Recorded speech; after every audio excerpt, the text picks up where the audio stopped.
This video is part of the JE Computing Project Live series of tutorials and will guide you through setting up an online learning platform using the website Edmodo.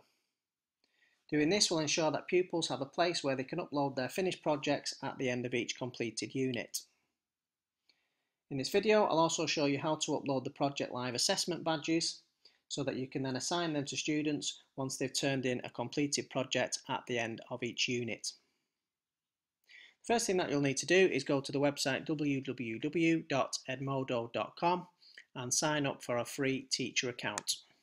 Once you've signed up, you'll need to fill in your profile information here. And you've also got the option of uploading a profile picture by clicking on this button. And if you're happy with this information here, then just click on Next Step. If you need to edit any of it, you can click on the pencil icons here. If you're happy with all that information, then you just need to click on Go to My Homepage. And then this will basically take you into your homepage. So the first thing that you'll need to do is create a group. So if you click on this Add button here and click on Create Group, and then in here you'll just need to type in the name of the unit that you're about to do.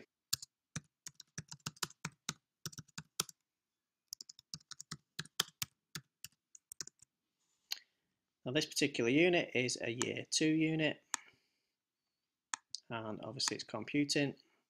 So happy with that information, so just need to click on the Create button here, and then I've just got some more information to fill in.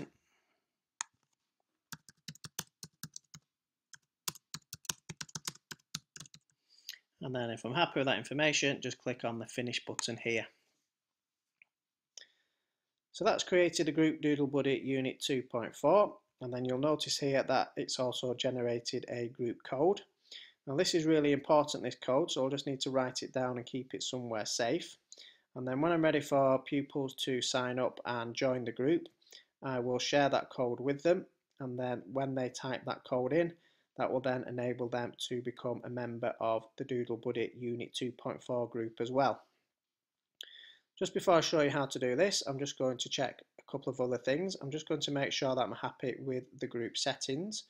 So to go into group settings, I just need to click on this icon here and then just select group settings. And then you'll see that there are three things here that I can change. So what I'll need to do is decide beforehand how I want new members of the group to actually be able to interact within the actual group itself.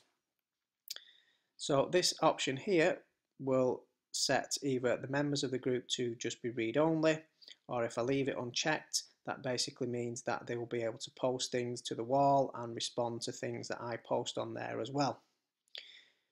So it depends really on how you want to use the actual group. If you just want it to be a place where the pupils just use it as a place at the end of the unit just to post their projects and for no other reason other than that, then you'll probably just have that set so that they're as read only, because in essence there'll be no need to use the facility of being able to communicate. If however, if you think it's useful to have the pupils being able to interact with you and the other pupils as well and be able to post things as they're completing the project, then you might want to keep that unchecked. If you're going to have that facility enabled, then what I would recommend is having this box checked here so that when they do post things or they do reply to anything, you moderate it first before it appears on the wall. What you also need to decide is whether you want parents to take part in the group as well. So when you create a group, as well as generating a general group code, it will also generate a separate parent code as well. So if you give that parent code out to the parents, they can also become members of the group as well. So again, if you're going to have parents as members of the group, just like you would do when your pupils are members, you will need to decide whether you are going to give them the facility to be able to post things and reply to things, or whether you are just going to have them set as read only. So you'll need to decide that basically on how you want to best use the facility. Because this is quite a young year group, it's a Year 2 unit, I don't think I will be using the chat facility really at all within the actual project, so I'm just going to have the members as just read only, and similarly with parents as well. So I'm just going to have those as my settings for the time being. I can always go back into settings at any time and change that if I decide to. And then the next thing that I need to do is upload the assessment badges for this particular unit. So DoodleBuddy is a unit 2.4, so that means it's a data producer unit. So I need to go into the JE Computing website, and then in the Project Live section on the badges page, I need to find the data producer badges, and then I need to save each badge image to my computer. So to do that, I just need to right click on the image, save image as, and then just save it somewhere on my computer.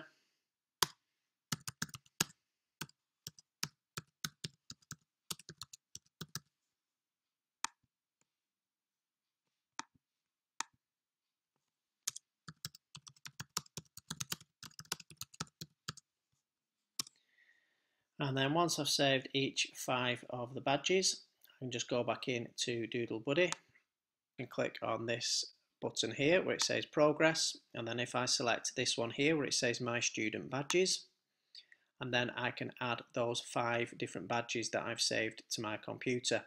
So if I click on add a new badge here, and then type in the first badge that I saved, which was the pink data producer badge, and then I can give it a description.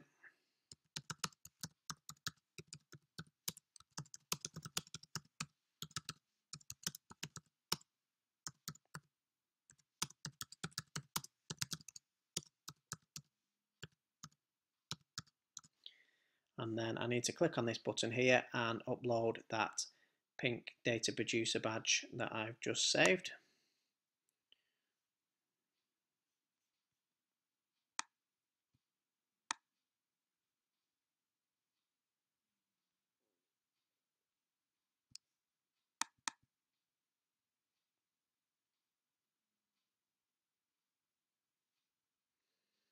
And then when I'm ready to add the next one in, I just need to click on create badge, and then I need to do the same for the next badge.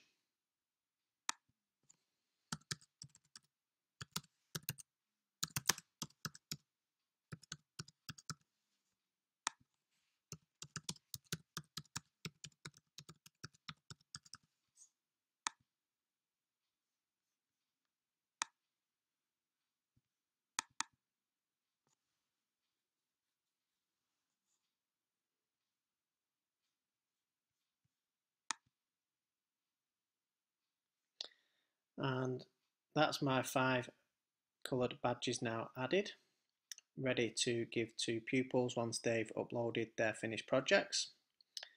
Now I'm just going to close that window now, and then the last thing that I'm going to do before I show you how the pupils themselves become members of the group is I'm going to set the project as an assignment, so that when the pupils first become a member and join the group, they can see the assignment there set for them and when they need to hand it in by.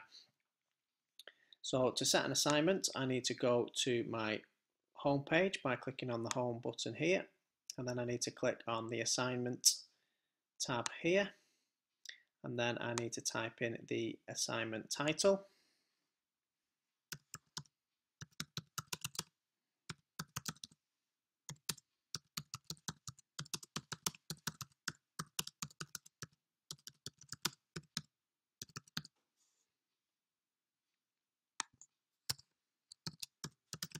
And then I need to describe what the project task is.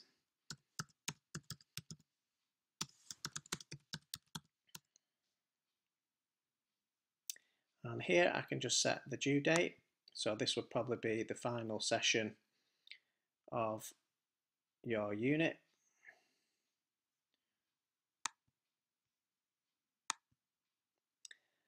And you need to click in this box here and choose the group that you are sending it to. So we're going to send it to the DoodleBuddy group, and then we need to click on the send button here.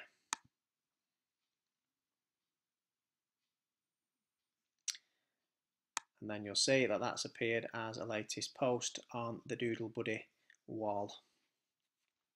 So I'm just going to log out of my account now that I've set up, and I'm just going to show you what the pupils will need to do in order to become a member of that group as well.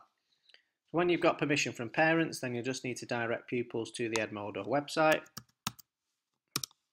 and then they will obviously need to click on students. And if you remember from when we created the Doodle Buddy Unit 2.4 group, there was a group code that was generated. You'll just need to share this code with the pupils for them to type in this first box here. And then they just need to put in the rest of their information in the other boxes. And then they just need to click on sign up. And then this will take them into the Doodle Buddy Unit 2.4 group. You'll see here as well that a parent code has also been generated. So if you've decided that you want parents to be members of the group as well, pupils can share this code with their parents, and then they can become a member of the group as well.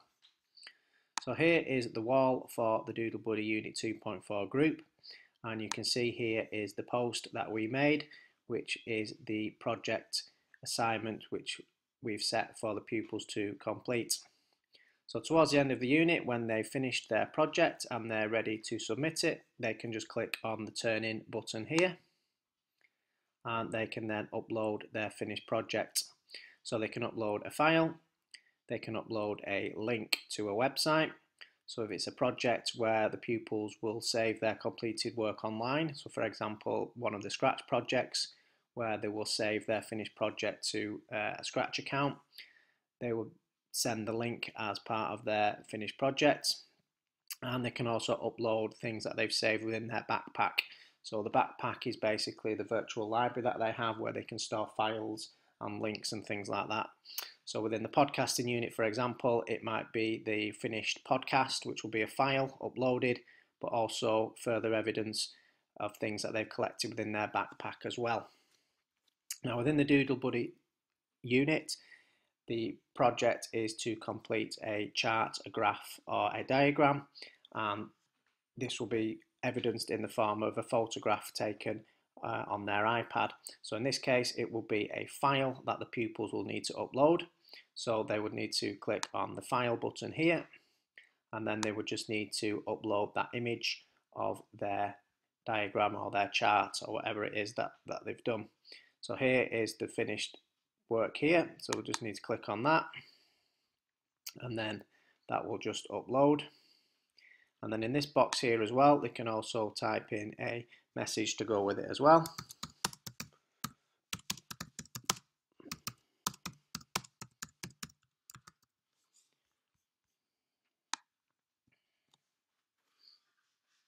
And then when it says upload completed, they can just click on turn in assignment, and then that will send their assignment to me, their teacher.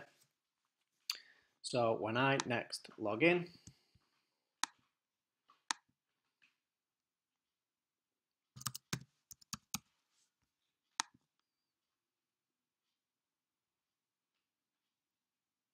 and I go to the Doodle Buddy group, I can see there that one person has turned in the project. And if I actually click on this button here, this basically means that I've got 2 notifications waiting, so I can click on that and it will tell me that John Smiths has turned in his Doodle Buddy assignment here. So I can just click on that, and then I can view his message that he sent to me along with his completed work, which is here. Now what I can do is I can click on the work that he's submitted,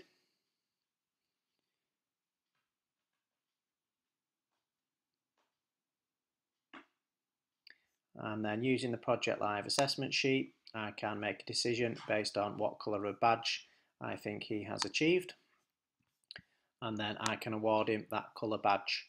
So to do that I just need to click on his profile picture here, and that will take me into his profile, and then I can just click on the button here that says award badge, and then I can give him the level of badge that I think that project has achieved. So if it's matching up with all of the blue criteria, I can just click on the blue data producer badge and I can award him with that colour badge.